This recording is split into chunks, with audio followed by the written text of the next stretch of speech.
دي كلها هتخليكي تهدي من جوه، وده هيدي انطباع خارجي ويخليكي تهدي كمان من بره.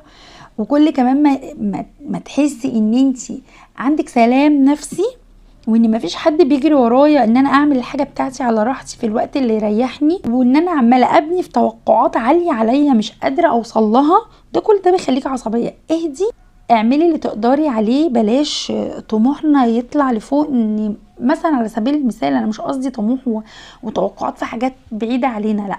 يعني اقرب مثال، مثلا انا النهارده همسك الشقه كلها همسحها، وهشيل الستاير اغسلها وهركبها واغسل سجاد وهعمل واعمل واعمل.